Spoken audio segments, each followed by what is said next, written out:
Boa tarde, pessoal, tudo bom? Poxa, é a coisa mais clichê do mundo, né? Mas eu vou de novo. Boa tarde, pessoal, tudo bom? Muito obrigado pela compreensão e pela presença de vocês na terceira edição do Dia do Arquiteto Empreendedor, um evento que começou em 2017. A primeira edição foi totalmente online, a gente acabou simplesmente gravando algumas palestras com alguns parceiros e divulgando. O ano passado a gente já teve um evento físico também, além da distribuição online do mesmo, e esse ano a gente ampliou, praticamente quadruplicou o evento e está aqui no Teatro da Unicinos fazendo esse dia bastante especial de muitos debates. Então, antes de começar efetivamente, eu queria agradecer a quem ajudou esse evento ser possível. A gente teve o apoio super importante, que não está funcionando agora, obviamente, mas está aqui do meu lado, não tem problema. Lá. O apoio super importante dessas empresas que estão aqui, então eu não posso deixar de destacar a Unicinos como a grande anfitriã do nosso espaço, né? A gente está aqui graças a Unicinos. Também a Melita fez uma coffee station lá fora para apresentar as novas cápsulas, a gente agradece muito a presença da Melita. A gente agradece também a ArchiCAD, né? A Giane depois vai dar um oi para vocês. A Graphisoft ArchiCAD nos apoiou no evento, uma parceira super importante, né, de um software super importante. A gente também teve o apoio da Tokstok, que foi quem mobiliou o nosso palco. Então a gente está muito grato também, e tem a presença do Edson aqui para falar um pouco mais depois para vocês sobre como a Tokstok interpreta as tendências.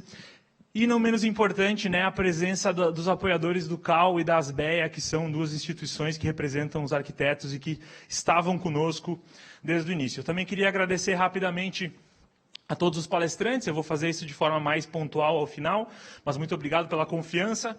Agradecer muito a presença de vocês, sem vocês o evento não existe, então quase 400 pessoas hoje no teatro, é um orgulho muito grande para nós, que começamos, como eu falei, numa ideia online, bem pequenininha.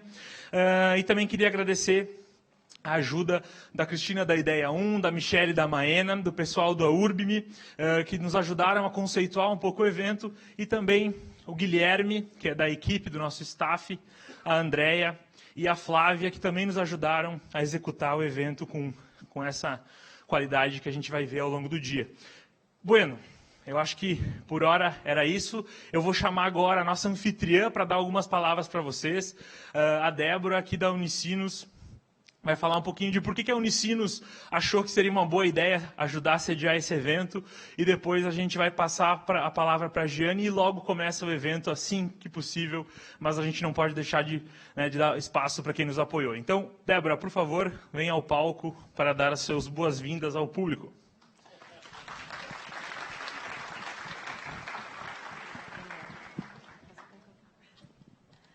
Então, como disse o André, eu vim aqui só para dar as boas-vindas, representando a Unicinos e em nome da coordenação da arquitetura também.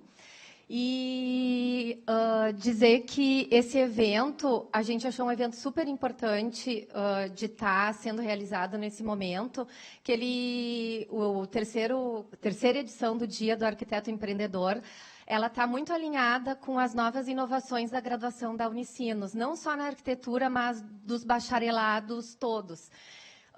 Atualmente, com as inovações da graduação da Unicinos, que foram implementadas agora em 2019, todos os cursos, 21 cursos no início, e no semestre que vem vai ser para todos os bacharelados, elas possuem a atividade acadêmica de empreendedorismo como uma competência do futuro a ser elaborada e trabalhada para todos os egressos da Unicinos. E ela também compõe uma trilha para que o egresso possa começar a construir o seu futuro durante a graduação ainda. E uma das trilhas, entre outras, é a internacionalização, mestrado.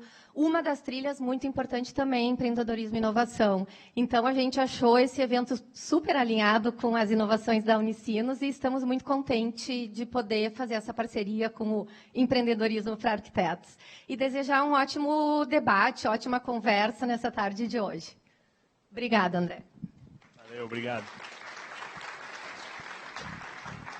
Bom, eu queria também chamar a Giane para falar rapidamente para vocês. Como eu falei, a Giane é a nossa parceira representando o ArchiCAD, e ela vai mostrar rapidinho algumas imagens aqui, antes de eu passar o nosso evento, efetivamente. Ela vai mostrar umas imagens e falar umas palavrinhas para vocês.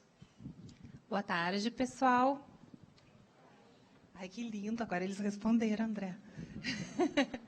Bom, eu quero agradecer primeiro ao André. Para mim é um prazer estar participando com vocês desse evento. Eu sou arquiteta também, não formada na casa, mas formada na URGS, e eu sei o quanto é importante para a gente esses eventos de empreendedorismo. Então, hoje, o ArchiCAD é o software, né, de grande parte dos arquitetos. Nós temos em Porto Alegre um núcleo ArchiCAD muito forte. E é um prazer a Graphisoft poder patrocinar e proporcionar esse momento para vocês. Eu quero que vocês aproveitem bastante. Nós temos, acho que 3, né? 3 escritórios que têm ArchiCAD que vão estar nas palestras. Eu estou à disposição, vou ficar durante todo o evento aí. Aproveitem bastante. Se vocês tiverem alguma dúvida, eu estou aí para tirar com vocês. Tá? Muito obrigada. Obrigado, Jane. Bom, aqui a gente colocou umas imagens, né, do teatro que a gente está, do prédio que a gente está, que foi desenvolvido, né, com a ajuda... Recupera, vai. Desculpa aí. O prédio onde vocês estão foi totalmente desenvolvido em ArchiCAD. Esse projeto, ele iniciou no ArchiCAD 16.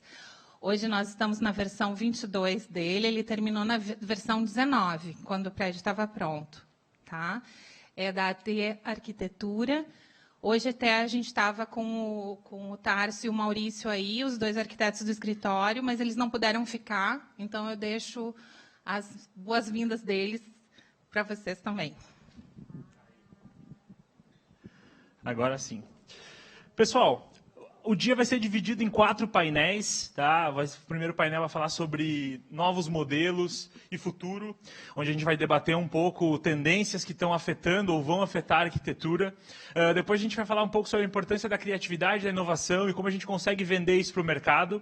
Aí vai ter um intervalinho para a gente tomar um café, concatenar as ideias e a gente volta para falar sobre a importância da gestão na arquitetura e fecha com o que o mercado quer, né? Um debate bem robusto sobre as perspectivas do mercado, que tipo de produto a gente imagina que vem por aí e quais são as novas tendências de consumo que as incorporadoras estão enxergando por aí. E no final, até deixar o convite, a partir das 7h30, também vai rolar um happy hour no Capincho Bar, lá na São Paulo 901. Então, quem quiser, tiver com a garganta seca e quiser debater mais ideias, por favor, nos encontraremos lá. Pessoal, eu queria só falar 3 minutos para pontuar um pouco do por que a gente faz esse tipo de evento. O ano passado... Não sei se alguém teve lá o ano passado. Aliás, fazer esse censo demográfico. Alguém foi o ano passado na SPM, só para saber? 20 pessoas. Bom, é um ótimo sinal, pode ser um mau sinal também, né? Que não gostaram e não voltaram. Bom, descobriremos ao final. Pessoal, o ano passado eu contei a história da baunilha. É uma história bem diferente, assim, para pontuar um pouco o que a gente queria com o evento. E esse ano eu acabei... diminuindo a minha participação inicial, vou participar no próximo painel, mas só queria deixar 2 recados para vocês. E o cara que contou a história, né, o livro por qual eu me inspirei nessa história da baunilha, é um cara chamado Kevin Ashton. E ele tem uma frase nesse mesmo livro chamado How to Fly a Horse, como fazer um cavalo voar, numa tradução livre. Ele fala essa frase e eu gostei muito. Antes do começo, tudo é fracasso. E o que ele quer dizer com isso? Não é efetivamente sobre todas as coisas, mas sobre aquelas coisas que a gente não domina, sobre aquelas coisas que a gente não tem no nosso dia a dia, não tem no nosso hábito. Ele comenta que a gente acaba criando uma série de pequenas muletas. Eu não posso, eu como arquiteto não vou dar muita bola para a gestão, não é do meu lado vendedor, porque primeiro eu preciso do cartão de visitas, depois eu preciso do site, eu preciso fazer aquele curso primeiro, eu preciso conversar com aquela pessoa primeiro. A gente sempre cria uma série de pequenas muletas para nunca começar efetivamente a fazer algo que a gente não domina, que a gente não tem o conforto, que está fora da zona de conforto, que no caso desse nosso debate todo, essa questão mais de olhar para o empreendedorismo, olhar para a gestão. Então, eu achei muito legal essa frase, porque ela resume um pouco do que a gente acredita. A gente acredita que o fracasso maior, o único dele, é não começar. Quando a gente começa e a gente começa a entrar nesse mundo, é óbvio que podem acontecer erros, mas nenhum desses erros é um fracasso, porque todos nós vamos aprender com eles. O fracasso é não tentar, o fracasso é ignorar, é estabelecer sempre essa parede separando, né, o profissional de arquitetura do lado empreendedor, ou ele não se percebendo enquanto tal. Então, o que a gente quer aqui é propor hoje um mergulho. A ideia é mergulhar num mar gelado de novos conceitos, estarmos todos abertos a esse debate, porque ele comenta, né, no livro que não existe meio termo para se adotar uma nova estratégia, uma nova ideia. A gente precisa mergulhar e se ensopar dos pés à cabeça. E é isso que a gente acredita hoje. A gente vai tentar trazer 4 painéis, 15 palestrantes, para que vocês mergulhem nesse mar gelado e parem de separar, né, o lado arquiteto do lado empreendedor, que sejamos todos, ao fim do dia de hoje, arquitetos e empreendedores. E mais do que isso, a nossa função aqui não é entregar as respostas, porque a gente não acredita em fórmula mágica. Então, o que a gente quer, mais do que tudo, é provocar as perguntas em vocês e mostrar uma série de caminhos para que todos vocês consigam construir as melhores respostas possíveis. Então, dessa forma, foi assim que a gente pensou esses 4 painéis e foi assim que a gente quer entregar, é assim que a gente quer entregar o conteúdo de hoje e convidar a todos, então, a errar o PowerPoint, mas dizer para vocês que eu gostaria que todos tivessem um bom mergulho e que todos fossem muito bem-vindos à 3ª edição do Dia do Arquiteto Empreendedor. Muito obrigado.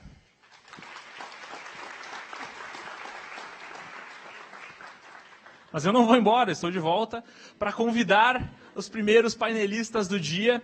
Eu quero convidar, de novo, a Débora da Unicinos para subir e fazer a mediação, também o Alban da Inova Urbis, o Denis do Estúdio Deluxe e a Olga e o Ricardo para falar conosco um pouquinho sobre essas novas ideias, novos modelos e os impactos deles no mercado.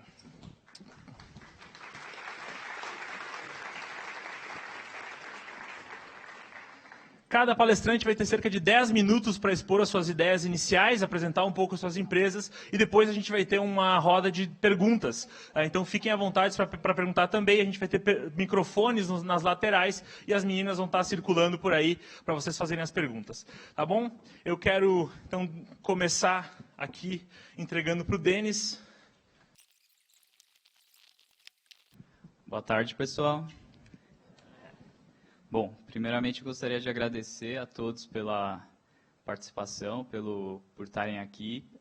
Gostaria de agradecer também ao pessoal do evento, ao pessoal da Unicinos, pela oportunidade de estar aqui falando um pouco sobre e participando desse painel.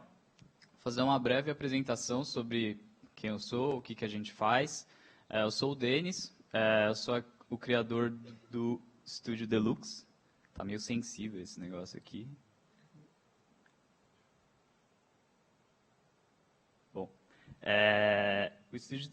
o Estúdio Deluxe ele é um escritório de arquitetura que começou há 5 anos atrás, na garagem da minha casa. Tá meio doidão, mas enfim, eu vou acertar uma hora.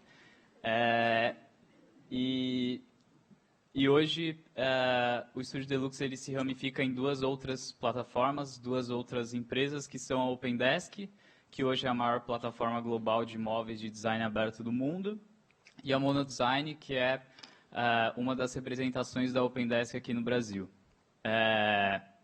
Queria contar um pouco do que foi essa caminhada de 5 anos até chegar aqui, meio que mostrando o que aconteceu em todo esse processo. Essa é a minha equipe, nós somos 12 pessoas... Ixi. Nós somos 12 pessoas, mentes criativas, que tenta não só dentro da arquitetura, dentro do design, fazer coisas diferentes para os nossos clientes, mas também... Meu Deus... Vai dar? Tá, ele tá mexendo. Tá, vai dar tudo certo. Eu tô tranquilo. Mais ou menos, na verdade.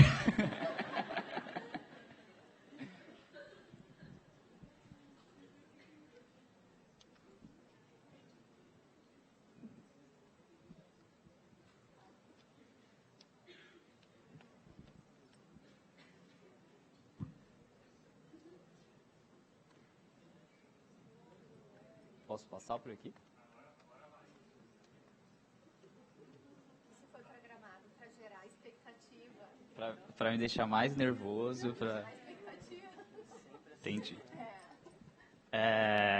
E hoje a gente somos arquitetos, designers, não só preparados para atender nossos clientes a várias demandas que acontecem, mas também para sempre tentar inovar de alguma maneira do jeito que a gente entrega esses trabalhos, do jeito que a gente entende a arquitetura, do jeito que a gente entende design.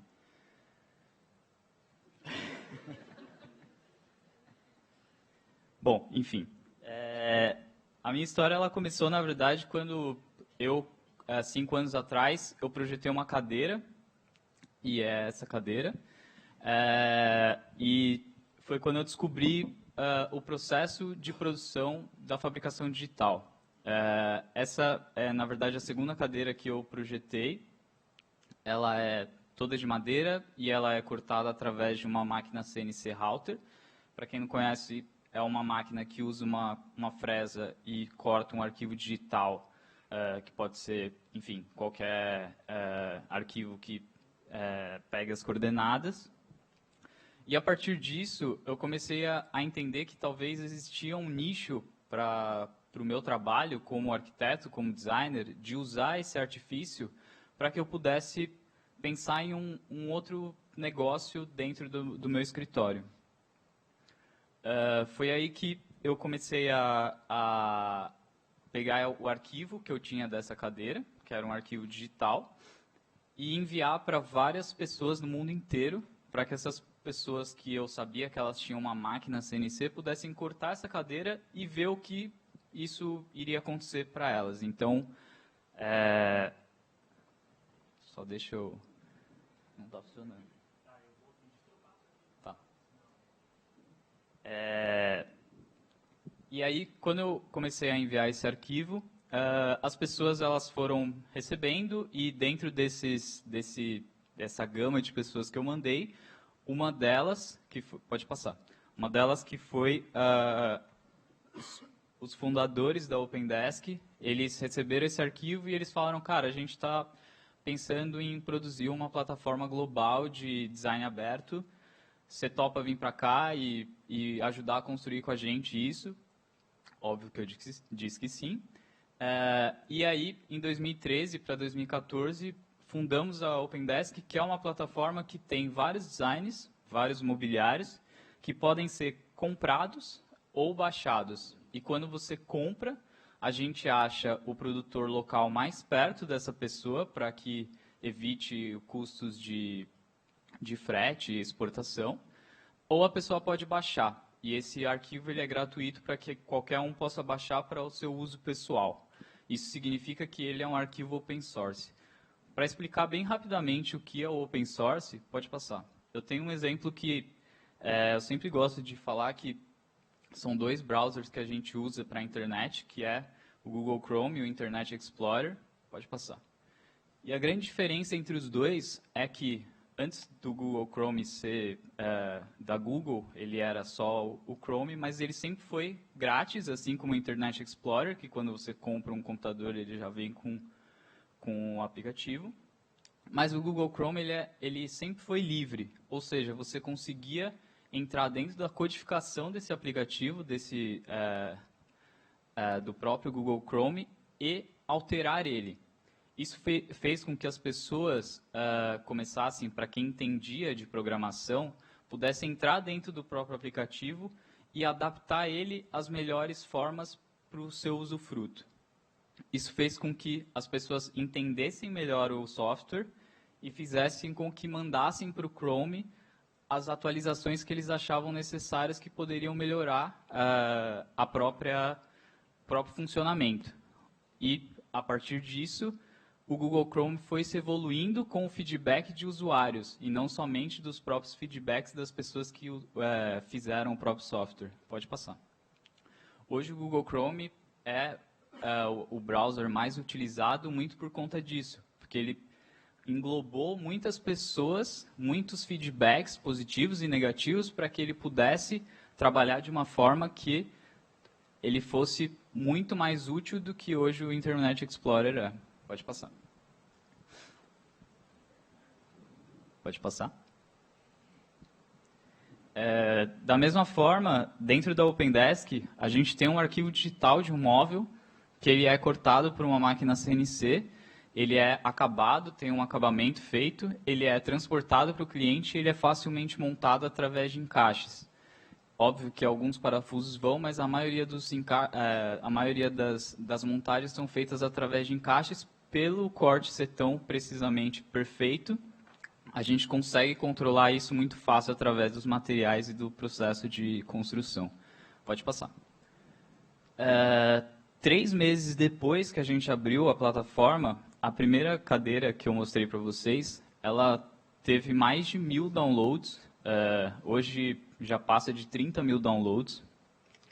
Ela já foi produzida em mais de 100 países no mundo todo, que a gente tem recorde, que a gente tem fotos disso. Pode passar. E as pessoas começaram a enviar fotos dessas cadeiras, sendo feitas em vários lugares do mundo, agradecendo por estar fazendo. E, enfim, eu trouxe alguns exemplos aqui mostrando onde ela já foi feita.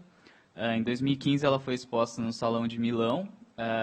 Em 2015, futuro já, mas foi os únicos mobiliários feitos localmente. Então, a gente achou um produtor local em Torino que fez a produção das cadeiras e das mesas da Opendesk e expôs lá no salão. Pode passar. Aqui tem alguns outros exemplos. Pode passar. E aí, para minha... eu fiquei espantado quando as pessoas começaram a mandar fotos um pouco diferentes do que eu imaginava. Pode passar. As pessoas elas começaram a adaptar a cadeira. E, obviamente, que isso me deixou meio... eu ia falar outra palavra, mas vamos deixar para depois. Enfim, depois de um tempo eu comecei a entender que isso fazia todo sentido dentro da cadeia que a gente estava trabalhando.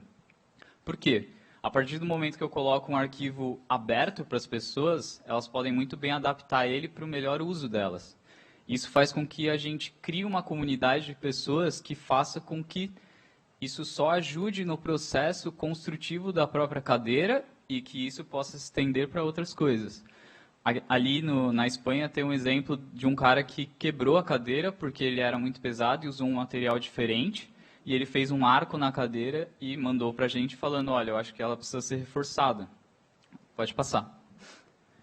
E aí a cadeira ela começou a ter, assim como todos os outros mobiliários, várias versões dela. Então, hoje ela está na 3.0, que ela tem muitas modificações feitas por feedbacks de pessoas que mandaram da África, da Europa, enfim, de vários lugares do mundo. Pode passar. Aqui tem outro exemplo em Senegal, pode passar. E aqui tem outro que eles também adicionaram um braço na cadeira. Isso tudo ele está cada vez mais aumentando porque essa máquina, que é uma máquina router CNC, assim como todas as outras da fabricação digital, como a impressora a laser ou a impressora 3D, pode passar. Elas estão diminuindo muito o custo, isso está fazendo com que não é preciso você comprar uma máquina, obviamente, mas o serviço de corte de uma máquina está cada vez também ficando mais barato. Então, isso está cada vez ficando mais acessível às pessoas. Pode passar. E aí foi quando a gente começou a pensar em como a gente pode construir um modelo de negócios baseado no design aberto. Pode passar. Hoje, o que funciona é as pessoas, o cliente ele tem o dinheiro, ele compra um móvel feito por um designer de qualquer lugar do mundo, que é produzido naquele lugar e enviado para qualquer outro lugar do mundo. Pode passar. Da mesma forma, quando a gente fala de arquitetura, alguém que está construindo alguma coisa chama um arquiteto de tal lugar e um construtor de tal lugar para ir até o local e construir. Pode passar.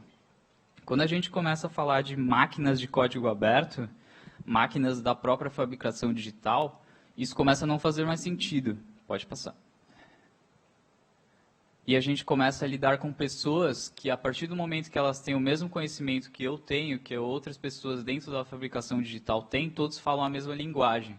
Então, assim como eu tenho um arquivo aberto da minha cadeira, eu consigo enviar ele para a China, que um chinês que fala uma língua diferente da minha, ele vai entender da mesma maneira como é possível produzir aquilo. Pode passar. Pode passar. E aí, quando a gente pensa isso numa escala global, a gente precisa fazer exatamente essa triagem, essa pirâmide. Então, são designers, arquitetos que projetam para que isso possa ser produzido para os seus clientes em qualquer lugar do mundo.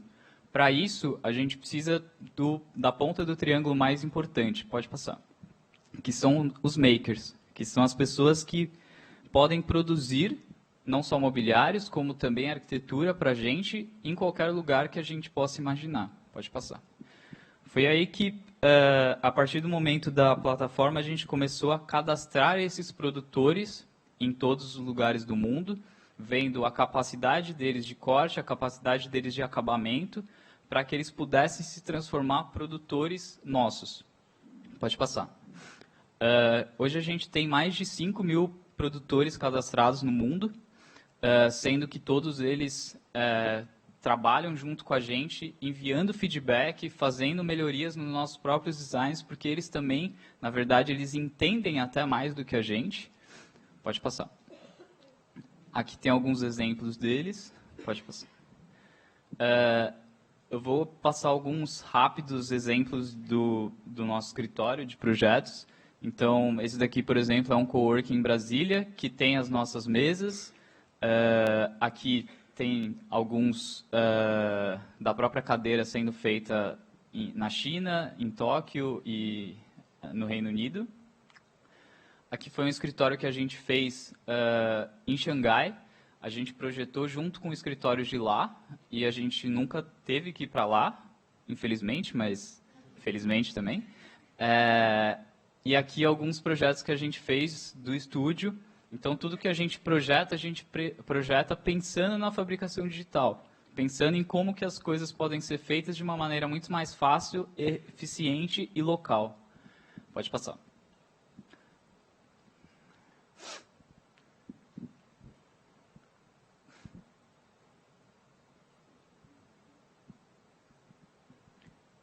Hoje, a nossa missão dentro do escritório, dentro do Estúdio Deluxe, dentro da Opendesk e da própria Mono Design, é tentar fazer com que a arquitetura ela possa ser feita cada vez mais de uma maneira local e de uma maneira inteligente dentro do nosso modelo de negócios. A gente pensa que, obviamente, que o nosso modelo de negócio ele precisa rentabilizar para a gente. Ninguém vive sem dinheiro. Mas é a nossa missão também tentar entender como a gente pode ajudar a sociedade que a gente vive e ajudar no mundo que a gente está vivendo. Pode passar. Fazendo com que cada vez seja mais justo a cadeia produtiva e a pensativa também. Pode passar. Todos nós somos pessoas, então nós designers, os makers e os clientes. Essas relações elas são muito importantes na questão da colaboração. Então, um trabalho feito a muitas mãos acaba sendo muito melhor, principalmente quando você tem pessoas de culturas totalmente diferentes. Hoje é a nossa expansão, esses são todos os makers que estão no mundo todo, cadastrados por nós. Pode passar. A gente entende que no século XX, a centralização da produção ela foi muito forte e ela ainda é. Só que hoje, através de tudo que a gente está passando dentro de políticas e economia, não faz mais sentido a gente criar um conceito em que há uma centralização da produção. Então, o ideal seria que a gente conseguisse descentralizar ela e fizesse com que produtores locais conseguissem fomentar a própria economia local. Pode passar.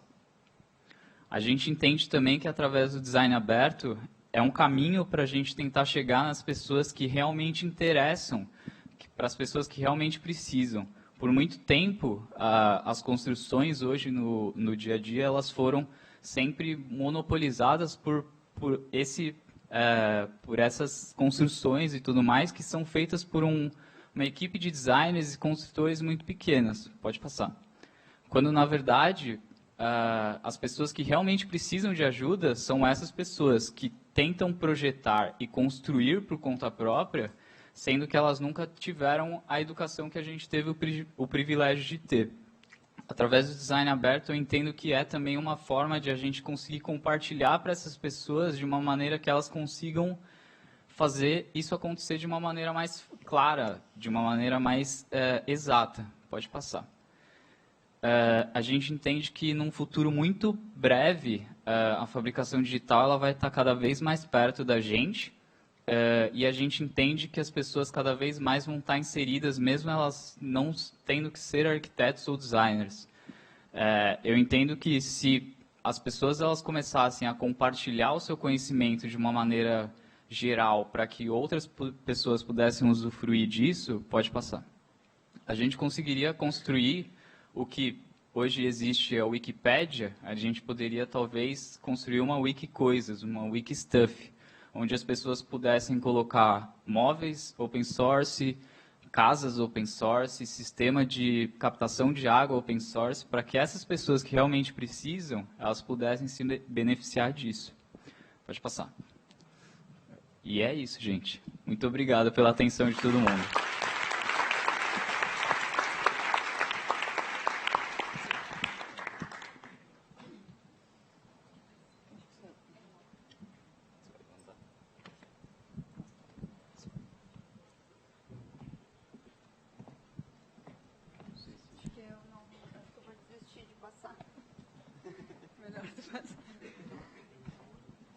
Tu passa ou... Não, a gente está trazendo um passador de slides, tá? Uma pessoa contratada para fazer isso. Não, estou brincando, é o aparelho mesmo. Enquanto não chega, eu vou passando, daí tu pode... Sim, eu vou abrir. Tá, primeiro é o vídeo, então. Eu só vou falar. Boa tarde. Primeiro, eu queria agradecer o convite do André pela oportunidade de estar aqui hoje falando sobre um assunto que eu sou tão apaixonada, que é a economia colaborativa. E antes de me apresentar, eu queria passar esse vídeo, que é uma campanha da Space 10, que é um laboratório de tendências da IKEA, e eles estão fazendo uma pesquisa para identificar qual é o perfil ideal de co-living para 2030.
Bom, eu sou a Olga, eu sou arquiteta também, não da casa também, mas formada pela PUC.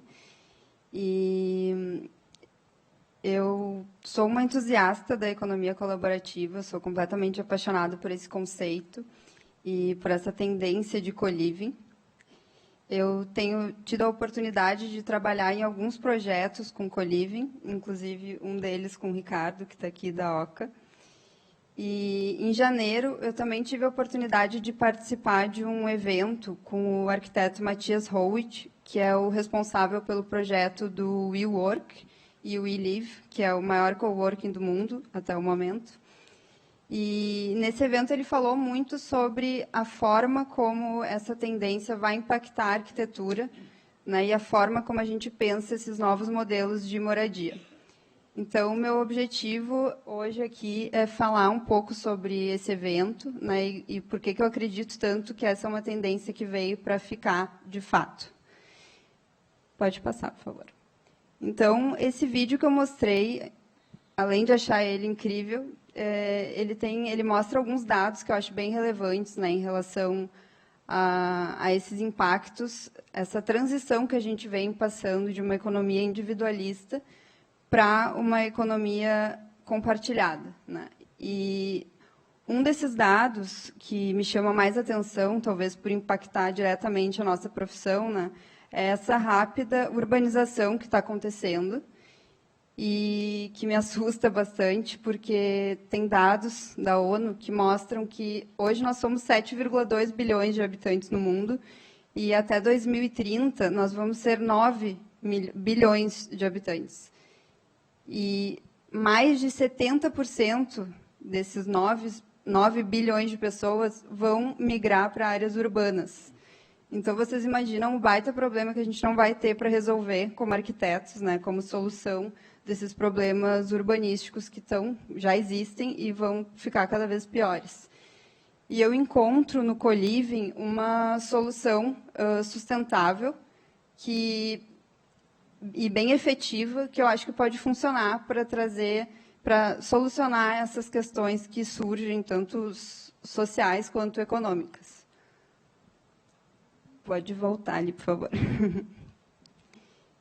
Então, queria fazer só uma breve explicação, né, do que é co-living, porque acho que vocês já devem ter escutado esse termo, mas sempre surge dúvidas, né, a respeito do que é de fato e qual a diferença de um co-living para um empreendimento convencional, residencial ou um hotel, né? Independentemente da linha de co-living que a gente esteja falando, porque existem retrofits, existem empreendimentos novos, existem os chamados co-housing. Depois, acho que o Ricardo vai ter a oportunidade de falar mais sobre isso. Independentemente da linha, existe uma premissa básica que configura um co-living, né? E eu vou citar algumas aqui que eu acho mais importantes. A primeira seria os espaços compartilhados, né? Obviamente, porque esse é o objetivo de um co-living. Então, a gente pode ter um edifício, ou um apartamento, ou um edifício antigo que vai ser reformado e vão fazer um redesenho interno. Mas, basicamente, as pessoas têm que ter vontade de dividir os espaços e compartilhar aquelas áreas comuns. Por isso que eu gosto muito dessa frase que diz que viver em comunidade sem perder a individualidade. Eu acho que essa é a essência do co-living. O outro fator que eu acho fundamental é a questão da flexibilidade de ir e vir, né? Porque vocês todos, a maioria, são da geração Y, e nós queremos essa mobilidade, né? A gente não quer mais, a gente não tem mais esse sonho da casa própria e de ficar num lugar fixo. Então, a economia compartilhada, ela está fazendo esse movimento que proporciona que a gente possa, daqui a pouco, ter uma casa na Alemanha e uma casa na Inglaterra e uma casa na Austrália, pagando uma mensalidade para um empreendimento que não requer... Pode passar, por favor?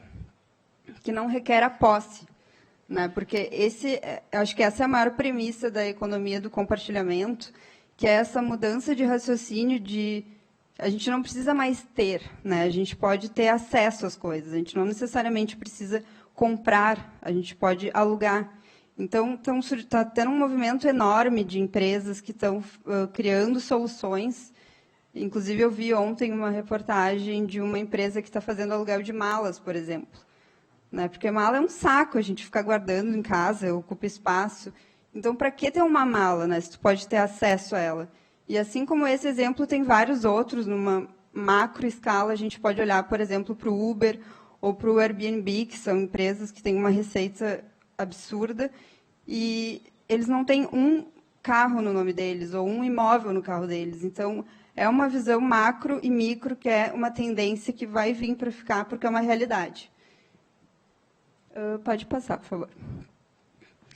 E o último elemento, que eu considero o mais importante quando a gente fala de co-living, é a formação de uma comunidade, né? Porque um co-living ele não existe sem esse senso de comunidade.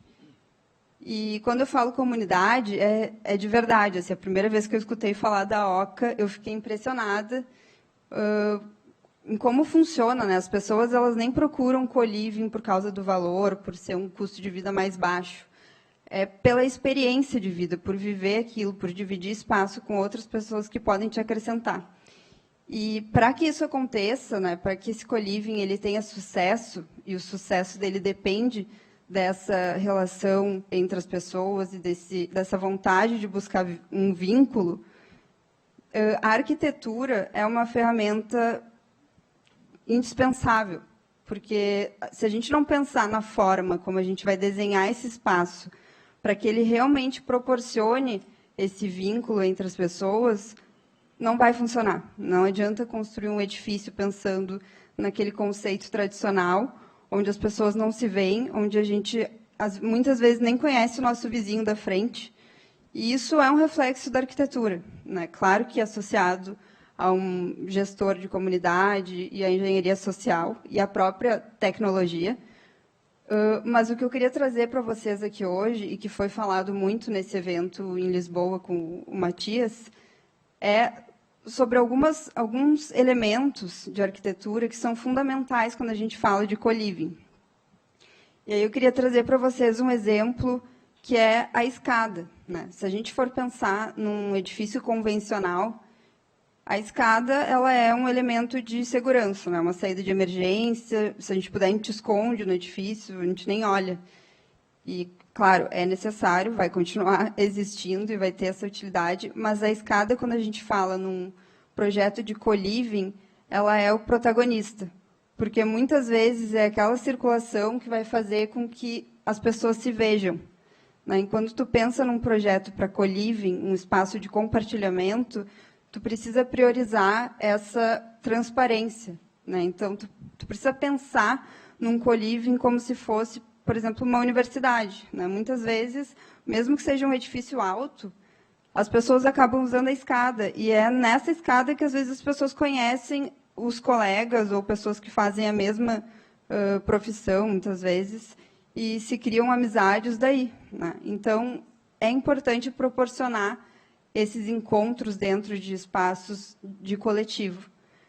E aí entra também a questão de transparência, a questão de, daqui a pouco, o estacionamento não é tão necessário quanto parece, né? Daqui a pouco as pessoas podem revezar os carros, né? Esse é o futuro, e eu acredito muito nisso.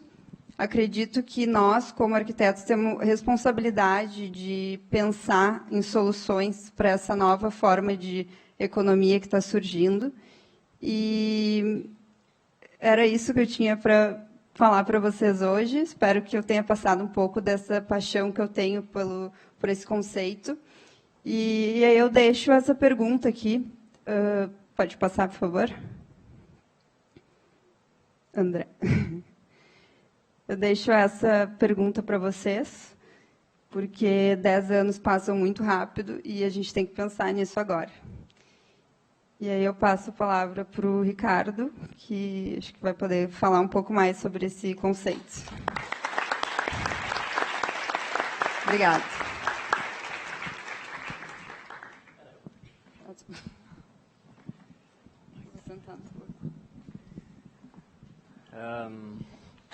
Boa tarde, gente. Eu não tenho apresentação tão bonita, e não tenho mesmo. Vou confessar que eu sempre fico bem nervoso nesses momentos assim, mas realmente o co-living é uma paixão da minha vida, e a Oca Co-living certamente foi a coisa mais incrível que eu já criei na minha vida, e a Olga deu para ver que ela também está tão apaixonada quanto eu nesse mundo. Então eu preparei uma colinha aqui, a minha gestora de comunidade vai ficar brava comigo, porque ela acha que está um pouco engessado, mas tem muito coração por trás disso, é que eu só preciso ter um alinhamento de roteiro. Então, eu sou o fundador e cacique da Oca. A Oca ela foi criada,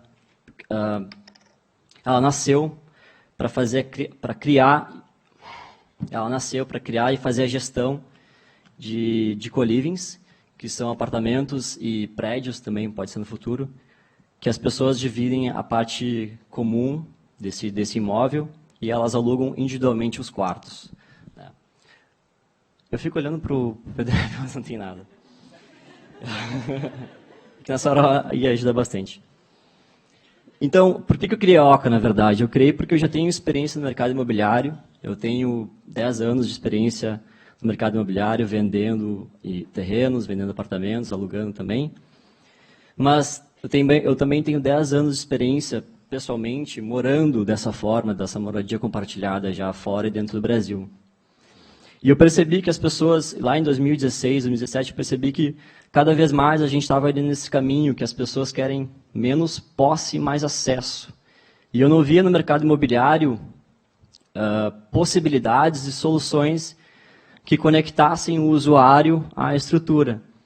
Então, a Oca ela não é uma empresa que tem 3 co-livings, 29 quartos. Ela é uma empresa que cria conexões, estimula as pessoas a se tornarem melhores, num ambiente seguro, com afeto, e também usa a estrutura existente, que são esses imóveis, né? Então, o que a Oca faz de fato hoje? Ela tem 3 co-livings com 29 quartos ao total.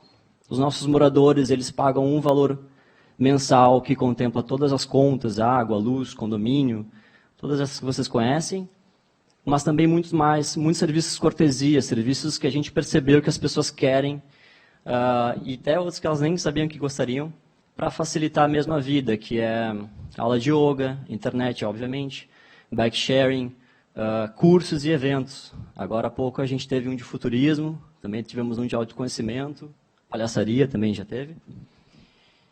E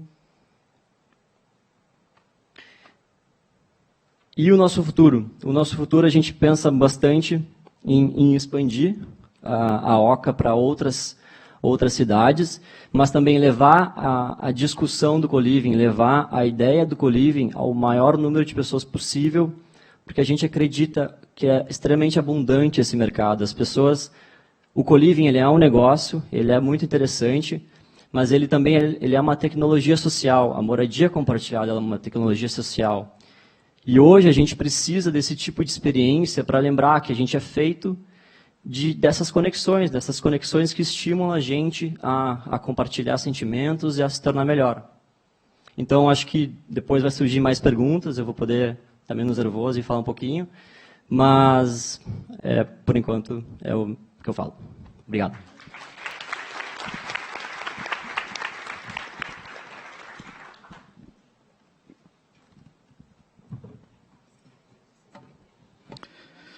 Boa tarde a todos, meu nome é Alban.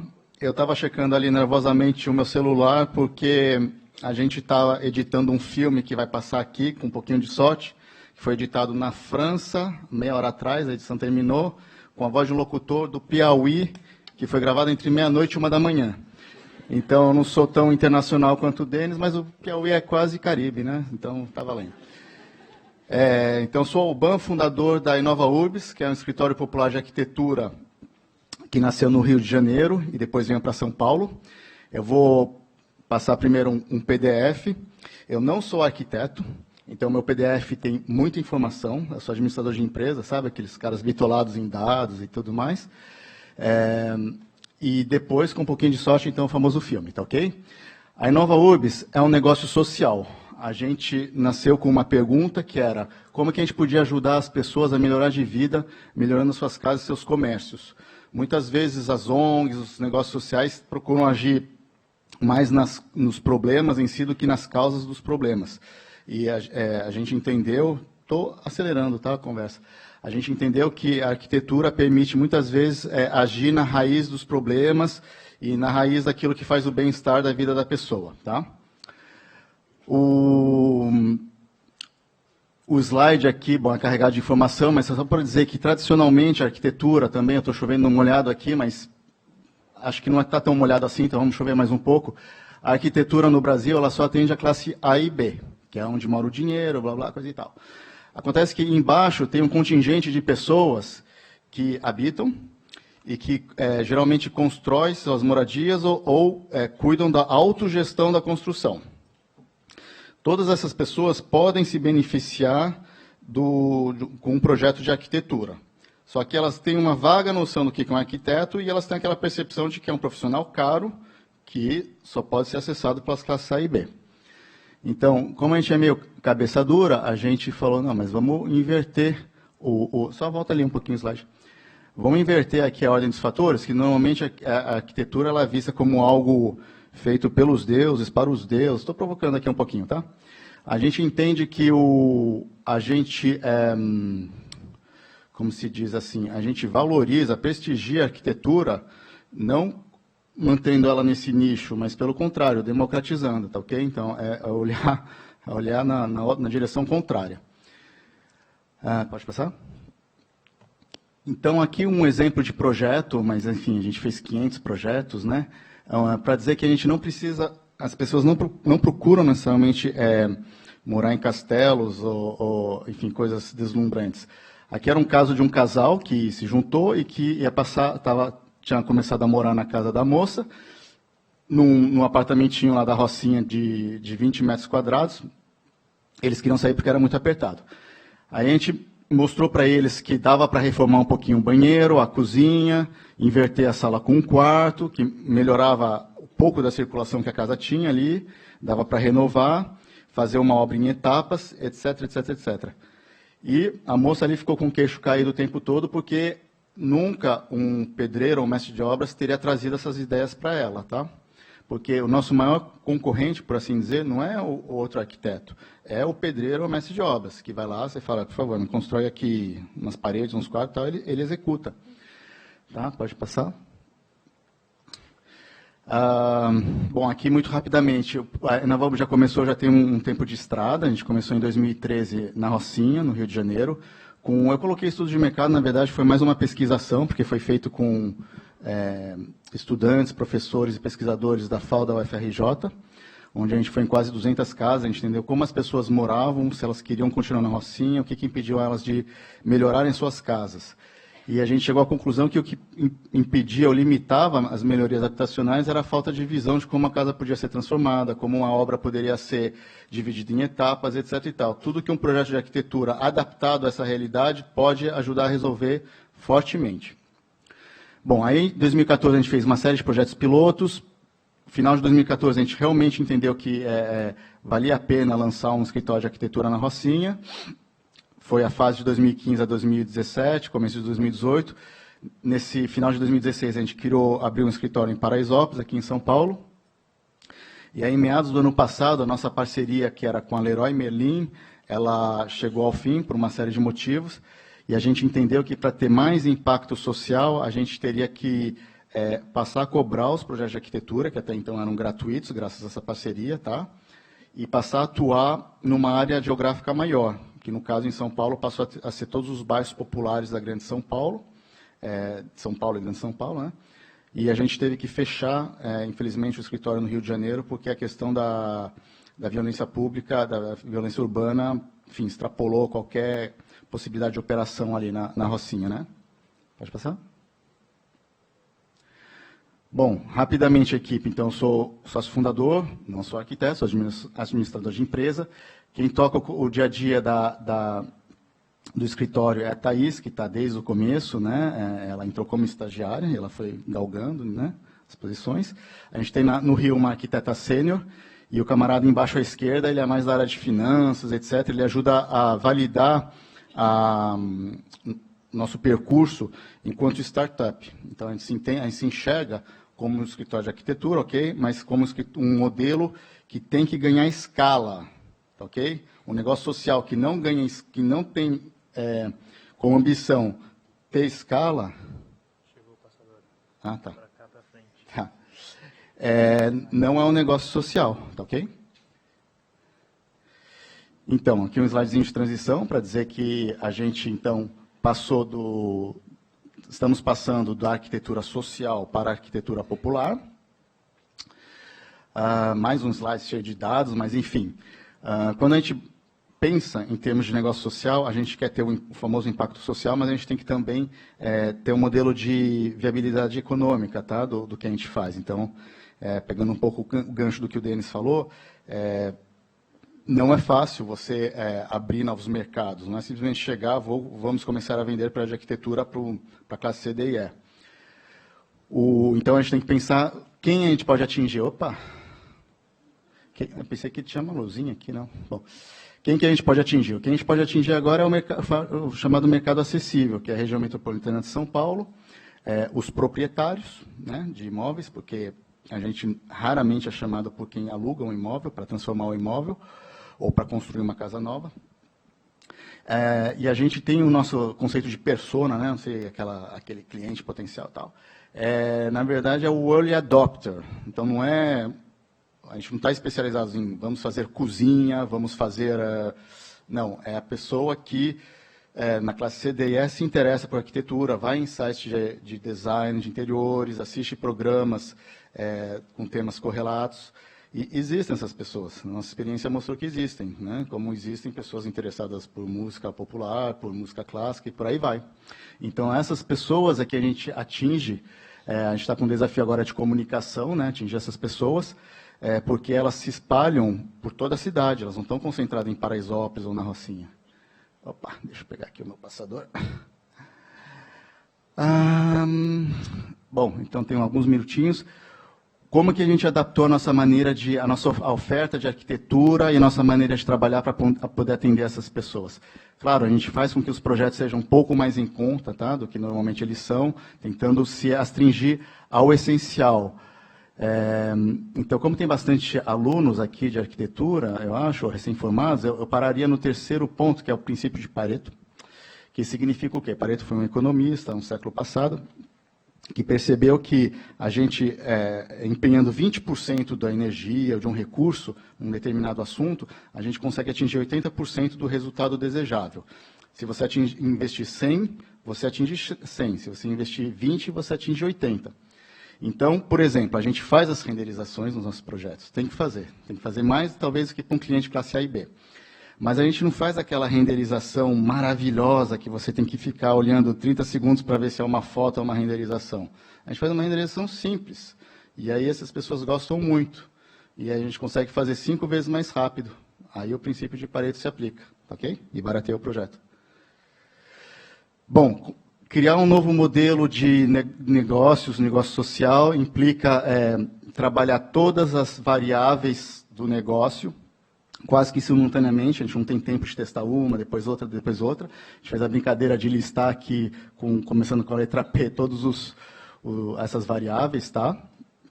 Como o tempo está curtinho, então a gente vai acelerar. E aí, já que tem bastante jovens arquitetos aqui, junto com a Thaís, a gente bolou dois slides aqui para provocar um pouco, sobre o que é a expectativa e a realidade do mercado de arquitetura, porque ela mesma passou por isso, né? Então, o jovem arquiteto se forma, como é que ele se insere na profissão? Ele é CLT? Dificilmente. Então, ele vai ser um profissional liberal. A expectativa é o quê? Ele recebe o conhecimento ali quase que divino, né? Pá! E lá embaixo ele está ali todo bonito, fazendo, desenhando prédios, às vezes até cidades e tal. A realidade é um pouquinho diferente. Ele não sabe como comunicar, ele não sabe como vender, ele não sabe se tem que montar um escritório e de onde que ele vai tirar o dinheiro para montar um escritório, como constituir o acervo, o portfólio, se tem que contratar parceiros, trabalhar com parceiros, engenheiros civis ou outros. E aí, uma vez que ele cuidou disso tudo e captou alguns projetos, ele tem que fazer os projetos. É bem desafiador, eu acho.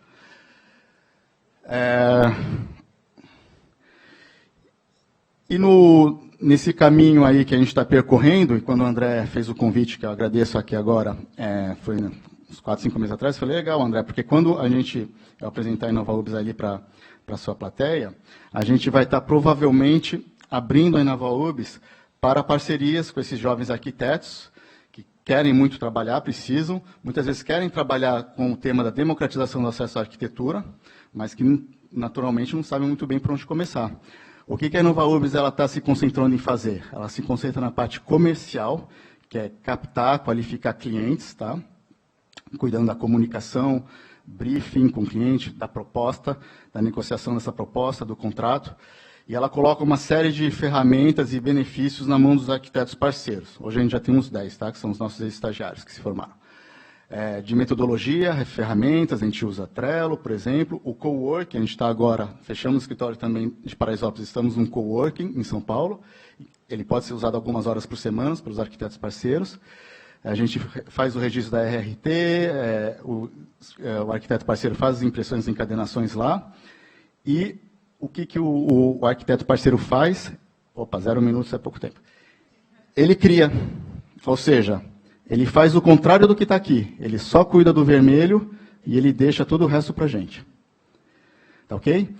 Fechando, então, a minha apresentação, na quinta-feira da semana que vem, a gente vai ter um curso justamente de gestão de projetos de arquitetura no nosso coworking em São Paulo.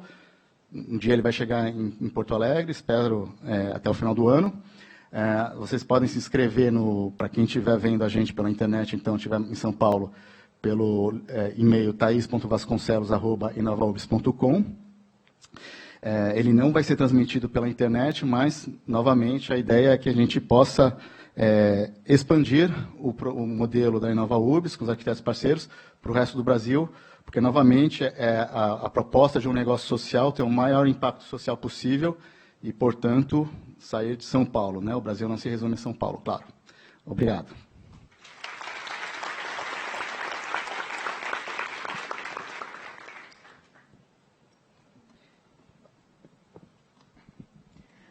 Então, primeiro, agradecer aos 4 aqui presentes e dizer que, olha, eu fiquei muito feliz com as falas dos 4, porque o que permeou de comum nos 4 é a tecnologia social. O Ricardo falou da tecnologia social, o Alban tinha no slide tecnologia social, o Denis também falou, e a Olga. E a gente precisa disso, né? E essa nossa nova... Porque eu não sou geração Y, né? Eu sou geração X ainda. E eu ainda tenho arraigado comigo aquela coisa do sonho da casa própria, né? De ter a posse das coisas. E é verdade, com essa transformação que a gente está tendo no mundo, na economia, né? Na política, no modo de vida, e a gente está no meio da revolução informacional. A gente está no meio, a gente não sabe muito bem ainda para onde o mundo vai rumar, né? Mas uma coisa a gente está vendo, o individualismo, ele está começando a perder seu valor, ainda bem, né? E o ter está começando a perder valor pelo ser e pelo coletivo. E eu acho que isso está muito presente na fala dos 4. E a arquitetura, ela está transformando também, porque até 10, 15 anos atrás, a arquitetura era uma coisa feita, como vocês falaram, e o Alban falou agora, para quem tem acesso à arquitetura. E ainda é assim, né? Quem tem acesso à arquitetura ainda é a classe A e a classe B. Mas eu achei maravilhoso vocês 4 estarem aqui, porque vocês estão mostrando como que o arquiteto pode empreender nesse mundo de transformação, não para a classe A e B, mas sim para quem não tem acesso à arquitetura, a Open Desk, um maravilhoso exemplo, o Inova Urbis, outro maravilhoso exemplo, e o co-living, né, que é a nova forma de morar, e que eu acho que é uma tendência, não tem... Né? E como o arquiteto pode empreender para essas pessoas, que, na verdade, essas pessoas fazem a cidade. Classe C e classe D é a maior parte da cidade. E não tem acesso à arquitetura. Como empreender, como inovar e como levar a arquitetura para toda a população, e não só para a classe A e para a classe B. Então, assim, ó, a primeira coisa, parabéns para os 4 que estão conseguindo constituir negócio de arquitetura, que já não é uma coisa fácil, porque realmente, que nem o Alban falou, arquiteto não é administrador de empresa, o Denis falou dessas dificuldades no início, né? E parando de falar aqui um pouco, porque eu já ficaria falando a tarde inteira, porque eu achei ótimos exemplos assim de como empreender arquitetura, e não só empreender arquitetura, como empreender arquitetura para quem não tem dinheiro e quem não tem acesso à arquitetura. Isso é o mais maravilhoso. E como mostrar para a sociedade que o coletivo vale muito mais que o individual. Não adianta eu ser feliz se do lado tem uma pessoa morrendo de fome. Verdadeiramente, eu não vou ser feliz se eu sair da minha casa e encontrar um mendigo que não tem como comer.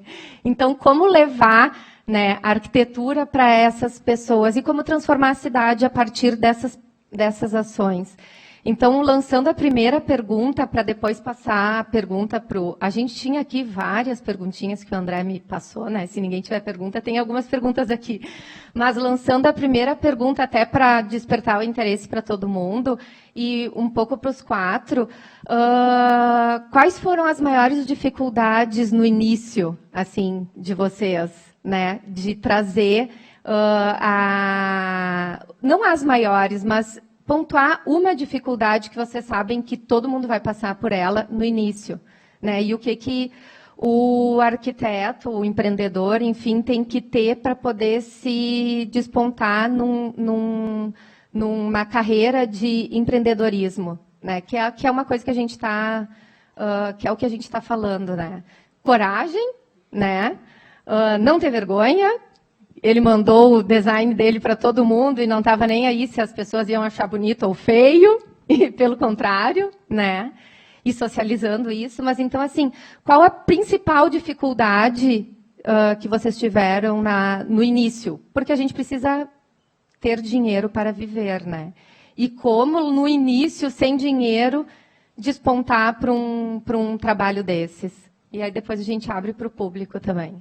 E só complementando o Ricardo, o co-living dele é em Porto Alegre, né? Que ele os 29 apartamentos.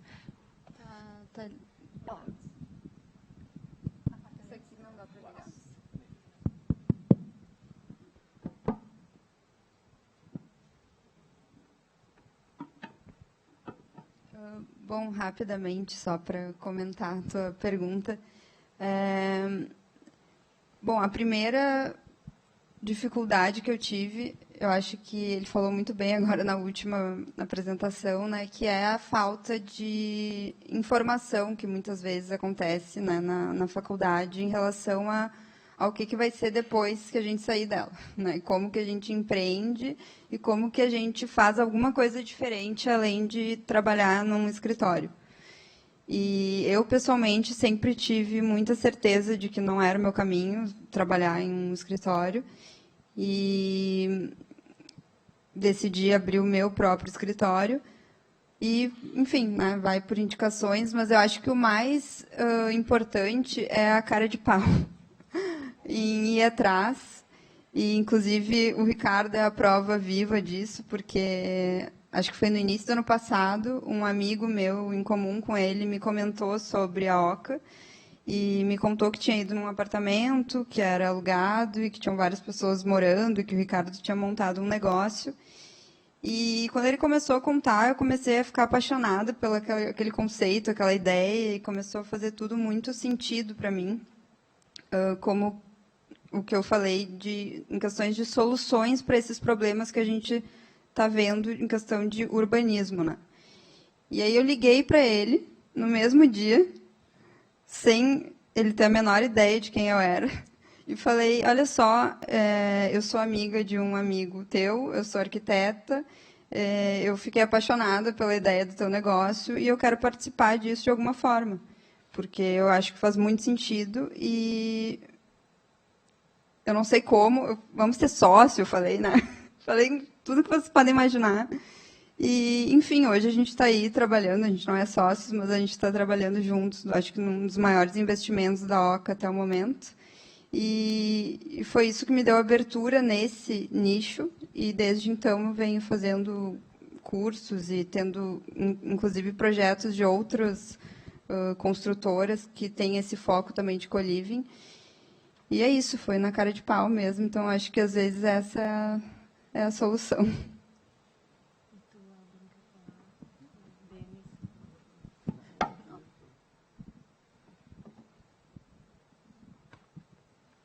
Você quer me deixar sempre em primeiro, né?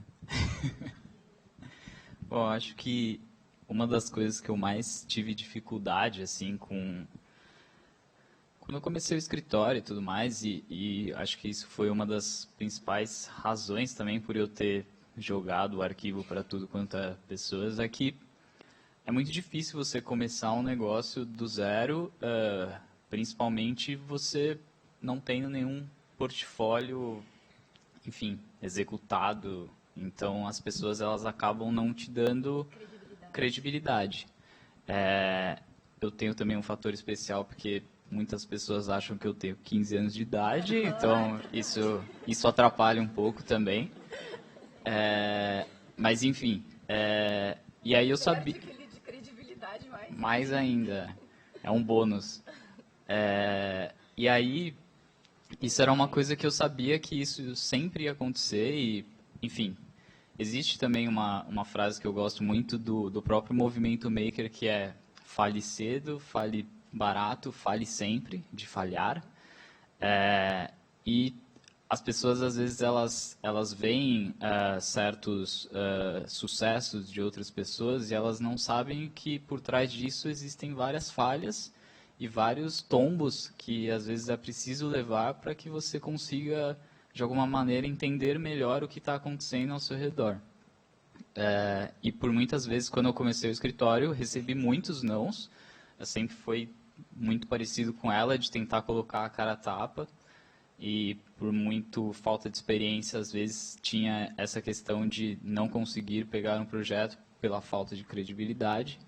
E aí eu achei que dessa forma eu estaria expondo o meu trabalho de uma maneira gratuita, mas que a partir de um arquivo estaria lá o logo do escritório para a pessoa saber quem eu sou e de alguma maneira isso chamar a atenção de quem pudesse, enfim, futuramente contratar. E foi o que aconteceu.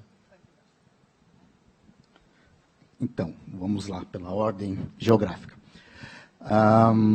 Eu continuo olhando no celular porque eu estou conversando com um cara ali para ele passar o filme, tá?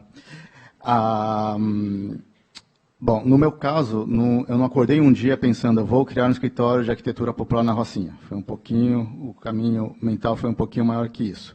Eu estava num momento de transição de carreira, eu tinha trabalhado em grandes empresas, e não queria mais trabalhar em grandes empresas, grandes consultorias. Eu queria fazer com que o meu trabalho pudesse ter um impacto mais relevante e visível para mim do que, enfim, trabalhar numa grande empresa que pode ser algo necessário para a sociedade também, claro, mas eu sentia que eu poderia e eu queria fazer algo mais direto. Bom, eu ia na Rocinha a título pessoal, porque eu ajudava uma ONG lá, um ateliê de artes plásticas para crianças e adolescentes, e eu via que algumas edificações pareciam serem muito melhores que outras, e a pergunta boba aqui de criança de 5 anos é por que todas as outras edificações não são como aquelas bonitas, aquelas mais arrumadinhas, etc. Aí eu tomei uma decisão um pouco mais drástica, tirei um ano sabático, não aconselho vocês a fazerem isso, porque financeiramente é terrível, para começar a entender um pouco, porque já que eu não era arquiteto, né, brinquei muito de Lego quando era criança e tal, mas não, né, não chega a fazer disso, não é um arquiteto. Eu conversei com 40, 50 pessoas entre Rio, São Paulo, Londres e Paris, porque lá tem muitas pessoas que estudam a chamada economia do desenvolvimento. E aí eu montei um PowerPoint desse, mais feio ainda e mais cheio de dados, e eu fui apresentar para empresas, porque eu queria ter apoio da iniciativa privada, não tem lei Rouanet para esse tipo de projeto, não tem nada, aliás, mas eu não podia bater na porta do poder público, porque no Rio de Janeiro, na época, era terra de Marlboro, né? O governador da época tá preso com uma sentença, acho que de mais de 100 anos, que ainda contando, né? Aumentando. Abrindo parênteses, acessar dinheiro público na época, no Rio de Janeiro, era ceder 40% de comissão, tá ok? Então, não é 1 ou 2% que vocês veem na imprensa. Então, eu falei, não, eu não quero começar um projeto bacana da maneira mais errada possível. E aí, a primeira empresa que apoiou não foi a Leroy Merlin, foi uma outra empresa francesa, porque eu sou franco-brasileiro, então facilitou um pouco, que é a Lafarge, que faz cimento.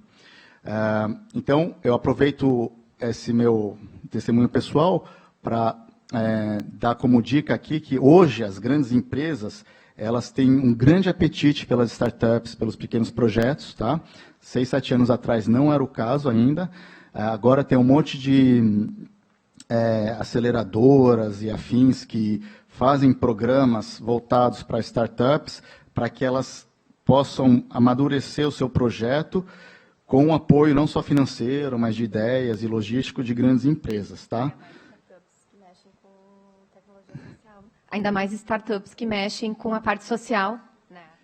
Exatamente, porque para a grande empresa é uma maneira de fazer inovação de uma maneira muito mais dinâmica, às vezes, do que internamente, porque você tem ali a pessoa que está no terreno, vendo uma problemática específica, que muitas vezes justamente abre mão de muitas coisas para abraçar aquela causa, aquele desafio, né? Só tem que tomar cuidado para que depois a grande empresa ela não engula o projeto, tá ok? Isso, eles não contam isso na hora de fechar a parceria. Mas é um caminho bem interessante, é um caminho realmente bem interessante, porque vocês devem pensar, poxa, mas eu tenho uma ideia, eu vou me juntar com os amigos, a gente vai começar a estruturar uma primeira ideia. Nisso, eu acho que os arquitetos têm uma grande vantagem, é que vocês bolar um modelo de negócios, um modelo, é uma forma de criar um projeto, de ter, entendeu? Pensar nos problemas, como juntar as peças do quebra-cabeça, tá? Então, não é porque, não precisa fazer uma escola de administração de empresa para fazer isso. E é isso. E aí, bom, a partir daí, o outro desafio é justamente encontrar um modelo econômico que faça que a coisa toda pare de pé, tá ok?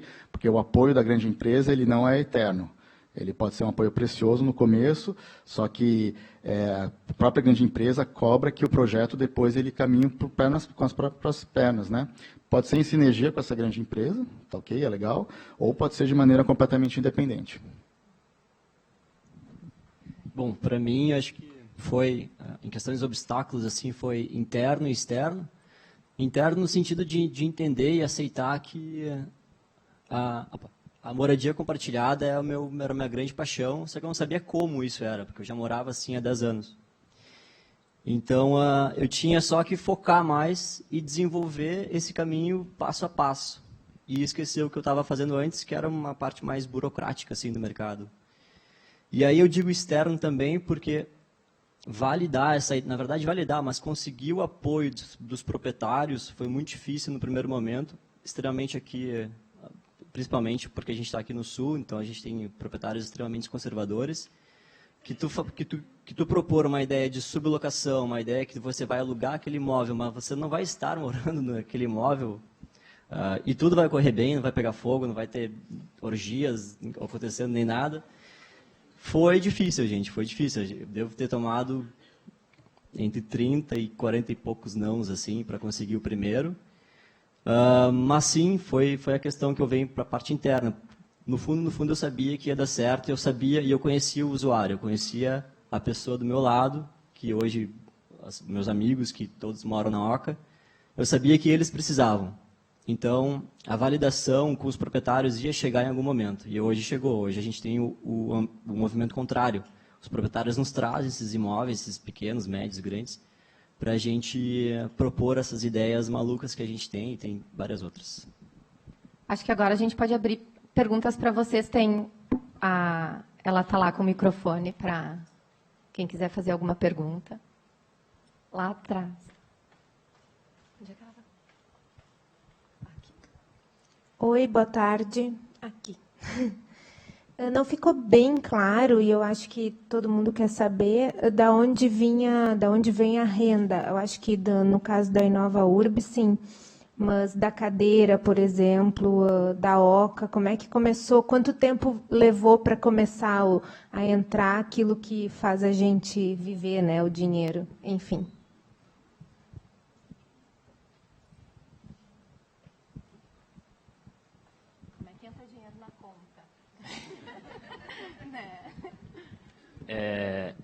Assim, hoje a Opendesk, tanto a Opendesk como o Estúdio Deluxe, a gente cadastra esses produtores para que eles possam produzir para a gente essa cadeira. A pessoa que entra no site, ela tem o direito de comprar essa cadeira da gente, e aí ela vai pagar todas as pessoas envolvidas nesse processo. Então, a pessoa recebe essa cadeira pronta, acabada, final. Ou a pessoa ela pode se aventurar por esse processo de fabricação digital e baixar isso para uso próprio, não para uso comercial. A gente tem uma licença, que é da Creative Commons, que segura essa questão de uso pessoal, uso comercial. Mas, para ser bem sincero, a gente hoje, isso provavelmente ia ser uma próxima pergunta, a gente não tem controle disso. E a gente quer que a gente não tenha controle disso. Porque é a partir disso que a gente faz com que o negócio rentabilize. Quanto mais esse arquivo estiver disseminado e esse arquivo vai com o nosso DNA, vai com o nosso logo do escritório, mais a gente é conhecido. Se uma pessoa vê que e isso já aconteceu com vários clientes nossos, eles vêm atrás da gente e contratam a gente pelo simples pensamento de que se essa pessoa foi capaz de produzir essa cadeira, ela vai ser capaz de produzir a minha casa, o meu prédio, enfim. Isso em várias outras escalas. Então, para ser bem sincero, acaba sendo até uma isca para as pessoas que realmente podem rentabilizar o nosso negócio, mas de outra forma também social, isso acaba sendo algo que as pessoas que não têm tanta condição conseguem usufruir disso. Então a gente consegue balancear essas duas questões de uma maneira muito clara e muito objetiva também. Bom, como funciona então a questão de negócios da Oca? A gente aluga então esses imóveis que são grandes, enormes. A nossa última tem 470 metros quadrados, que são impreterivelmente coberturas, que já por si só já tem uma baita qualidade de planta, de configuração.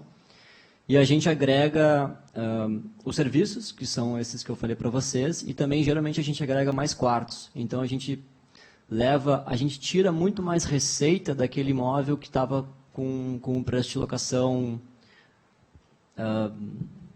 oportunista, talvez eu diria, mas defasado comparado aos outros imóveis, mas é que como ele é grande demais, ou ele não tem elevador, ou ele não tem uma vaga, e ele ainda assim é grande demais, o perfil hoje do consumidor acaba não alugando ele. E o nosso olhar foi de, sim, pegar esses imóveis para gerar valor, tanto para o dono, tanto para a gente, tanto para o usuário. Então, nós pegamos esses grandes imóveis, trazemos todos os nossos serviços, toda a gestão, agregamos mais quartos, geralmente tem espaço para adicionar mais quartos, aí a gente convida arquitetos, aí a gente convida esses profissionais para deixar essa configuração levar um pouquinho mais ao extremo, o que é possível de ter pessoas morando naquele imóvel, mas ainda assim não perdendo a qualidade de uma sala, uma cozinha bem interessante, terraço. E aí os moradores, sim, acabam pagando de R$ 750 a R$ 1.750 para ter essa experiência de morar conosco com essas facilidades, porque aí a área social já vem mobiliada, a cozinha, toda a parte coletiva já vem mobiliada e equipada. Acho que a gente tem tempo para uma pergunta ainda. Sim. Está me ouvindo? Não, eu queria perguntar para o Denis. Denis, né? Cara, primeiro, parabéns pela... Parabéns pela tua ideia, achei demais. Eu não sou arquiteto também, mas eu não sou o único aqui, né? Mas eu respiro essa parte de open source, tá ligado? Eu acho muito bacana. Eu sou da área eu trabalho com programação, com internet, criação de conteúdo. E isso é muito vivo lá, sabe? Foi até interessante, eu não fiquei surpreso em ver que está sendo aplicado também aqui na arquitetura. Mas eu também tenho uma dúvida que eu queria saber se...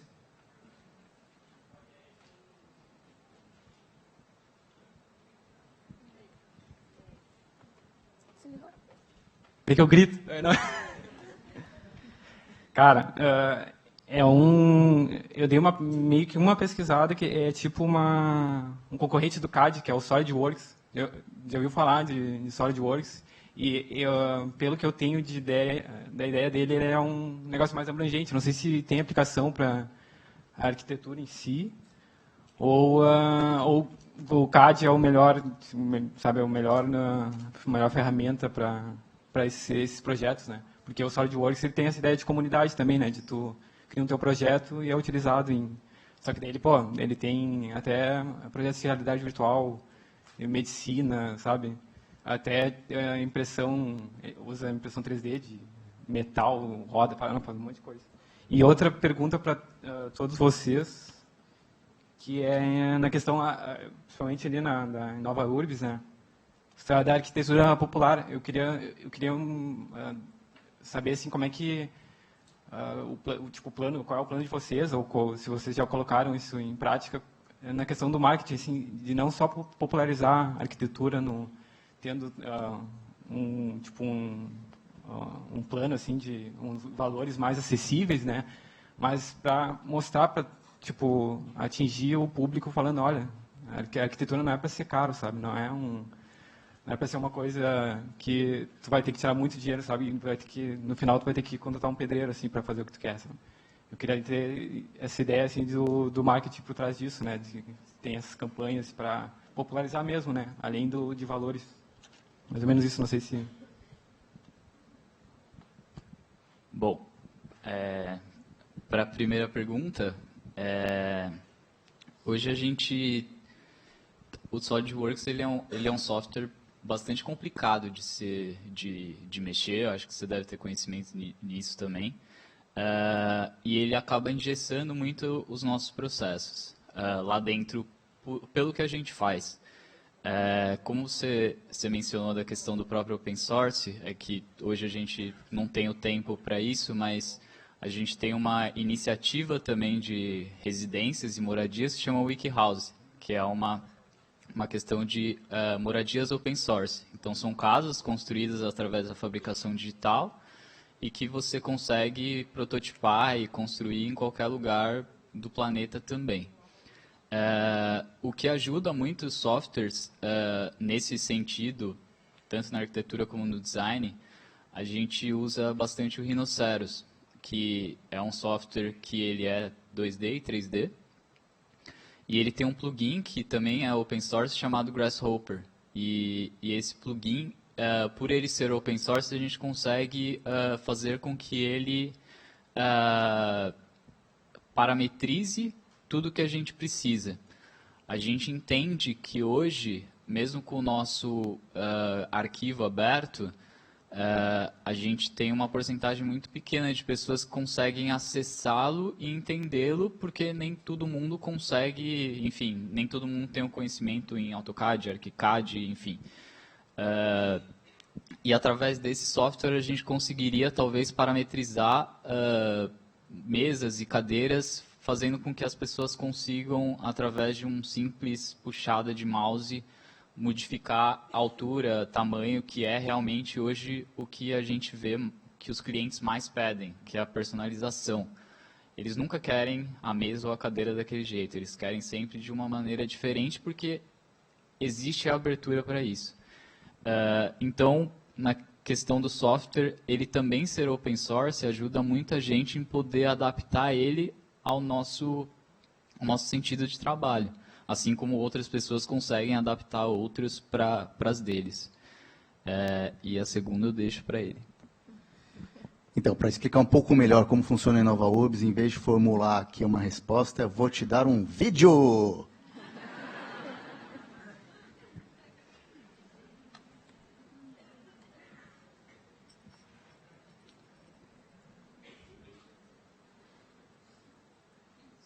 O Lar de Arquitetura que nasceu em 2013, no Rio de Janeiro. Nossa proposta é democratizar o acesso aos serviços de um arquiteto. Tivemos o apoio de grandes empresas e professores universitários. Entregamos mais de 500 projetos de arquitetura gratuitos visando a melhoria das casas populares. Em 2016, estendemos nossas atividades à cidade de São Paulo. Atendemos nossos clientes no Impact Hub em Pinheiros. Afinal, não somos um aplicativo.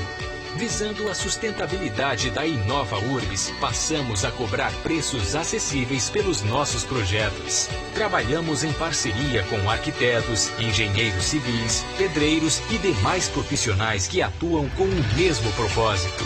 Fazemos projetos de arquitetura que cabem no bolso de nossos clientes. Uma obra bem pensada traz conforto, segurança e mais saúde às famílias. Cuidamos também das obras quando nossos clientes pedem uma construção chave na mão. More melhor, sem mudar de casa. Conheça a InovaURBS. E, rapidamente, o princípio de Pareto se aplica ao projeto em si. Vou citar um exemplo de uma cliente que queria construir um novo andar na casa dela, porque ela pensava que tinha pouco espaço. A gente fez uma pergunta simples, antes mesmo de ir na casa dela. Qual é mais ou menos a metragem que você tem no teu andar térreo? Ela respondeu 120 metros quadrados. Falei, opa, você pode ter certeza que a gente vai readequar aqueles 120 metros quadrados e você não vai precisar subir mais um andar. Eu acho que agora a gente vai partir para outro painel, então agradecer os presentes. E eu acho que esse painel foi um exemplo de sustentabilidade econômica, social e ambiental. Se ligar em novas tecnologias digitais colaborativas e social. Parabéns para vocês que vieram aqui. Obrigada.